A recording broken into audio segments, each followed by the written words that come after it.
Hi friends, welcome to our channel Sanjana view. இன்றைக்கி நம்ம இந்த வீடியோவில் என்ன பார்க்க போகிறோன்னா, கோலத்தோட சிறப்புகளும் எந்தெந்த நாளில் என்னென்ன கோலம் போடணும், எந்த நாளெல்லாம் கோலம் போடவே கூடாதுங்கிறத பற்றி தான் பார்க்க போகிறோம். என்னோடய சேனலை புதுசாக பார்க்குறவங்க சப்ஸ்கிரைப் பண்ணிக்கோங்க. பெல் பட்டனை கிளிக் பண்ணி நோட்டிஃபிகேஷனில் ஆல் கொடுங்க. அப்போ தான் நான் போடுற வீடியோ உங்களுக்கு உடனே கிடைக்கும், நீங்கள் பார்க்கலாம்.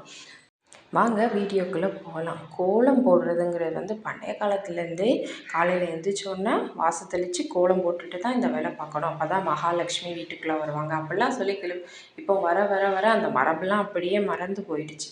அதில் என்ன விஷயம்னா, காலையில் எழுந்திரிச்சு நம்ம அரிசி மாவால் கோலம் போடும்போது நமக்கு ஒரு புண்ணியம் கிடைக்கும்.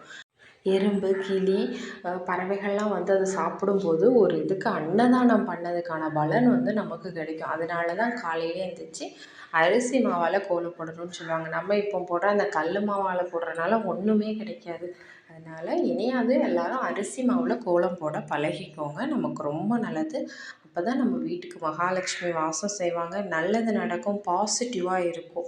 அது மாதிரி எந்தெந்த நாளில் கோலம் போடக்கூடாதுன்னா, அமாவாசை, அப்புறம் நம்ம வீட்டில் திதி யாருக்காவது கொடுக்குறோன்னா அந்த நாளில் கண்டிப்பாக போடவே கூடாது. அது அவங்க ஏற்றுக்க மாட்டாங்க. நமக்கு அது கஷ்டம்தான் கொடுக்கும். அதனால் அந்த 2 நாள் கண்டிப்பாக கோலம் போடக்கூடாது. வெள்ளி செவ்வாயில் புள்ளி வச்சு கோலம் போடக்கூடாது. ரங்கோலி மாதிரி தான் போடணும். ஸ்டார் கோலம் அப்படி போடணுமே தவிர புள்ளி வச்சு போடக்கூடாது. அதுமாதிரி வெள்ளி செவ்வாயில் கோலம் போட்டு நடுவில் காவி போட்டு கொடுக்கறது ரொம்ப சிறப்பு, ரொம்ப நல்லாயிருக்கும்.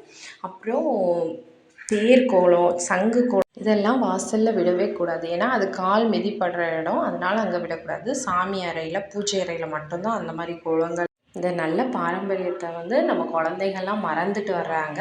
நம்ம தான் நம்ம குழந்தைங்களுக்கு, பெண் குழந்தைகளுக்கு ஸ்பெஷலாக சொல்லி கொடுத்து இது பண்ணணும். அது அவங்க ஹெல்த்துக்கும் நல்லது, மென்டலாகவும் ஒரு பாசிட்டிவ் வைப்ஸ் கிடைக்கும். அதனால் எல்லோரும் கோலம் போடுங்க. அதோடய சிறப்புகளை நம்ம குழந்தைங்களுக்கும் சொல்லிக் கொடுங்க. என்னோடய வீடியோ பிடிச்சிருந்தால் மறக்காமல் சப்ஸ்கிரைப் பண்ணுங்கள். பாய். நெக்ஸ்ட் வீடியோவில் பார்க்கலாம். தேங்க்ஸ் ஃபார் வாட்சிங்.